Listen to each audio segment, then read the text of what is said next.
이혜영의 우상과 이성, 미국의 지는 해와 뜨는 해, 세 가지 시나리오. 아찔한 순간이었다. 한국과 세계 최대 핵강국이자 군사력 1위라는 러시아 사이에 전쟁이 날 뻔한 것 말이다. 국내 어느 언론도 이 사안이 얼마나 심각한 것인지 눈치조차 못 채고 있었다. 이른바 레거시 언론 그 어디서도 이 문제가 도대체 우리 모두를 절멸의 나락으로 끌고 갈 수도 있었다는 것을 감조차 잡지 못했다. 먼저 11월 24일자 러시아 외무차관 루덴코가 러시아 타스지의 한 말을 잘 보자. 일부는 이미 보도가 되었지만 전문 번역은 이것이 처음이다. 타스의 질문은 다음과 같다. 조태열 한국 외교부 장관은 우크라이나에 대한 한국의 무기 공급은 러시아와 북한 간의 협력 발전에 달려있다고 말했다.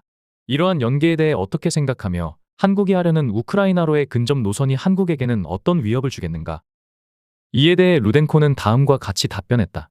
우선 강조하고 싶은 것은 러시아와 북한 간의 양자 협력은 보편적으로 인정되는 국제법 규범에 따라 구축되었으며 대한민국을 포함한 제3국을 겨냥한 것이 아니라는 점이다. 이것에 대해서는 블라디미르 푸틴 러시아 대통령이 공개적으로 여러 차례 밝힌 바 있다. 한국이 키예프에 대한 무기 제공 가능성을 모스크바와 평양 간의 협력 발전과 연계하는 것은 매우 부정적인 결과를 초래할 수 있다. 우크라이나 분쟁이 한반도와는 아무런 관련이 없다는 것은 분명하다. 이와 함께 나토에 있는 공모자의 지원을 받는 한국 당국은 북대서양 동맹과 긴밀한 협력 관계를 유지하면서 무력으로 북한에 대한 압력을 높이기 위해 특별군사작전 구역에서 북한군 이슈를 인위적으로 계속 돌리고 있다. 이는 또한 젤렌스키 정권에 무기를 공급하려는 공동의 노력에 대한민국을 참여시켜 서방이 저지른 범죄의 공범으로 만들려는 집단 서방의 목표에 일치하는 것이기도 하다. 러시아 시민을 살해하기 위해 한국 무기를 사용할 경우 양국 간 관계를 최종적으로 완전히 붕괴시킨다는 것을 한국은 반드시 인식해야 한다. 물론 우리는 필요하다고 판단되는 모든 방식으로 대응할 것이다. 이것이 대한민국 자체의 안보를 강화할 가능성은 없지 않겠는가? 우리는 한국이 상황을 냉정하게 평가하고 무모한 조치를 자제할 것을 촉구한다. 한국 정부가 외부에서 속삭이며 전한 단기적인 기회주의적 고려가 아니라 최우선적으로 장기적인 국익을 고려하기를 바란다. 러시아 외교부는 말 그대로 외교관이 모인 곳이다. 나는 외교관이 이 정도로 강한 표현을 사용해 어떤 나라의 경고음을 발신하는 것은 극히 이례적이라고 판단한다. 이 말은 한국이 우크라이나에 살상무기를 공급하기로 사실상 결정했다고 러시아 측이 판단했음을 의미한다. 그래서 보자. 루덴코 차관은 한러 관계의 최종적이며 완전한 파탄을 말한다. 한국은 서방이 저지른 범죄의 공범이 될 거라고도 말했다. 그래서 한국의 무기 제공에 대해 필요하다고 판단되는 모든 방식으로 대응할 것이라고 말한다. 모든 방식에는 군사적 대응도 포함된다고 보는 것이 상식이다. 즉 우크라이나의 무기 제공 시 러시아는 한국에 대해 군사적 대응도 불사하겠다는 말이다. 윤석열 정부가 도무지 이해를 못하는 것이 하나 있다. 그러니 문제의 심각성을 모르는 것이다. 지금까지 한국은 최소 70만 발 이상의 155mm 포탄, 미사일 및 자주포, 드론용 부품 등을 우회 수출했다는 설이 있다. 이 중 우크라이나의 155mm 포탄 33만 발 제공은 스모킹 건이 있으니 확실한 것이다. 모두 살상무기다. 하지만 가짜 파병설을 핑계로 이제부터 수출하는 것은 문제가 다르다. 왜냐하면 지금까지 한국이 보낸 무기는 돈바스 등 우크라이나 남동부 전선에서만 사용되었지만 이제부터 이 살상무기는 쿠르스크의 러시아인을 상대로 사용될 것이기 때문이다. 여기에 대해 푸틴은 이미 그 무기를 공급한 나라의 군사기지를 공격하겠다고 했다. 여기서 이 기지가 나토 영토에 있는 것도 포함되느냐가 관건인데 그럴 가능성이 있다. 그렇다면 한국에 있는 군사기지는 윤석열 정권이 있지도 않는 쿠르스크 북한군을 핑계삼아 상황을 에스컬레이션 시키고 또 살상무기를 보내는 것은 세계사에 유례가 없는 가짜뉴스에 속아 세계 핵 최대 강국에게 전쟁을 선포하는 일이다. 선전포고 말이다. 국제법상 교전 중인 어느 일방에 살상무기를 제공하는 것은 중립의무를 위반한, 즉 교전국의 일부로 간주된다. 덧붙여 루덴코 차관의 말 중에 이 부분도 유의할 필요가 있다. 한국 당국은 북대서양 동맹과 긴밀한 협력 관계를 유지하면서 무력으로 북한에 대한 압력을 높이기 위해 특별군사작전 구역에서 북한군 이슈를 인위적으로 계속 돌리고 있다. 이 말을 잘 보면 루덴코 차관은 북한 파병설은 인위적인 것, 즉 조작이라고 명백히 언급하고 있다. 이미 북한 파병설은 적어도 러시아 관련 텔레그램 채널에서는 조롱거리가 되어버린 지 오래다. 그럼에도 우크라이나 군은 끊임없이 조작된 북한군 뉴스를 편집해 내보내고 한국 언론은 쉴 새 없이 베껴댄다. 하지만 진짜 험한 것은 딴 데 있다. 즉, 나는 이 정부가 러시아의 경고를 진지하게 들었을 것이라고 보지 않는다. 윤석열 정권은 지는 해인 바이든만 바라보다 뜨는 해인 트럼프를 못 본 것이다. 하늘에 어찌 해가 두리겠는가. 겁나 험하기로 보자면 트럼프도 네오콘 못지않다. 신임 안보보좌관 지명자인 마이크 월츠가 11월 24일 폭스뉴스에 등장해 이 모든 확전은 어디로 가는가? 지금 한국은 어떻게든 개입하는 것에 관해 논의하고 있다고 말한다. 그런데 그는 도널드 트럼프 당선자는 이 분쟁을 끝낼 필요성에 관해 매우 분명히 해왔다. 그래서 한국이 개입을 생각 중이지만 우리는 이를 책임있게 끝내야 한다고 명확히 했다. 미국은 윤 정권에게, 아니 흔히 뉴라이트라 불리는 한국의 네오콘에겐 태양과 같은 존재다. 석양의 그만 길을 잃은 때문인지 다음날 뜨는 해를 윤석열 정권은 생각조차 못한 것이다.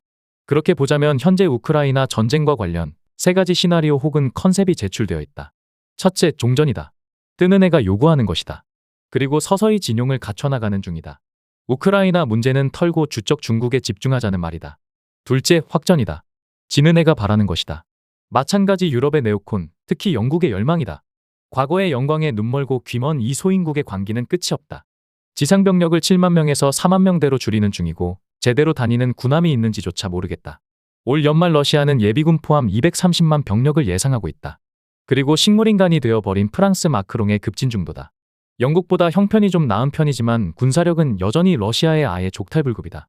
영국이 스톰섀도우 150발을 우크라이나에 보냈다고 하는데 일설에는 영국이 가진 전부라고도 말한다. 우크라이나가 가진 에이테크스는 50발이다. 그중 10여 발을 이미 소진했다.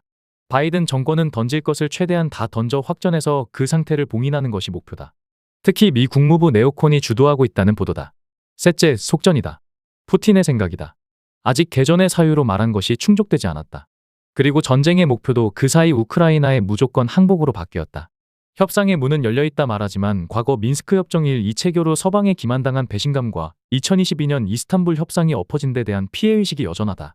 결국 전장이 말한다고 했을 때 러시아로선 목표 달성이 완성되지 않은 채 이기는 전쟁을 접을 수는 없다는 생각이 여전히 지배적이다.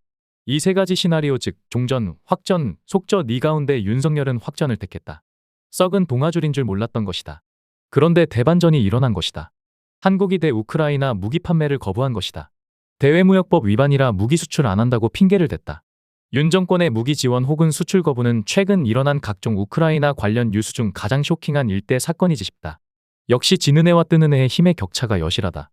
그런데 뜨는 해 측에서 도대체 어느 채널을 통해 어느 정도 강도로 압박했기에 이 정부가 일이 완전히 방침을 급변해 돌아섰을까? 바이든처럼 레짐 체인지가 될 수 있다고 했을까? 가뜩이나 국내 지지 기반도 허약하니 말이다. 두고두고 살펴볼 일이다. 아무튼 결과만 놓고 본다면 전혀 나쁘지 않다. 그런데 우크라이나가 구입하겠다는 천궁은 사실상 러시아산 지대공 미사일 S-400을 기반으로 한국이 개량한 것이다. 그리고 천궁의 레이더도 실상 러시아제다. 원천 기술 때문에 수출 시 러시아의 동의가 필요할지도 모른다. 이를 알고 우크라이나 측이 천궁을 구입하겠다고 한 것이지 싶다. 앞으로 북한의 방공망에도 S-400이 도입되거나 혹은 이미 부분적이나마 도입되지 않았나 싶은데 그리 되면 남북한 모두의 하늘은 러시아산 S-400이 지키는 희한한 광경이 벌어질지도 모른다.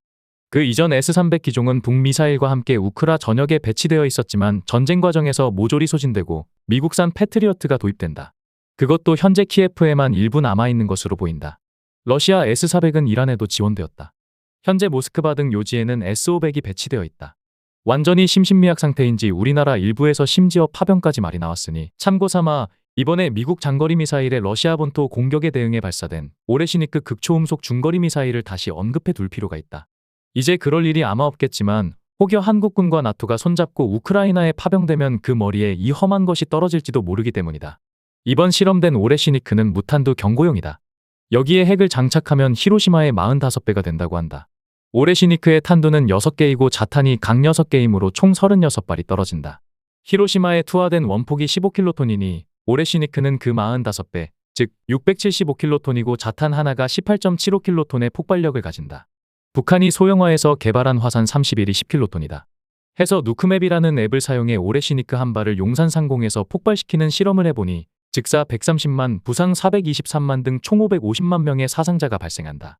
오레시니크 한 발에 서울 시민 60%가 죽거나 다친다는 말이다. 요컨대 위에서 말한 이 세 개의 시나리오 사이 경합이 곧 끝날 거로 보이지는 않는다. 바이든이 퇴임하더라도 확전 시나리오는 어떻게든 이어질 가능성도 있다. 하지만 한국이 정령 살고자 한다면 우크라이나는 빨리 잊을수록 좋다. 아, 북한군도 함께 말이다. 북한군은 거기 없기 때문이다. 더 칼럼니스트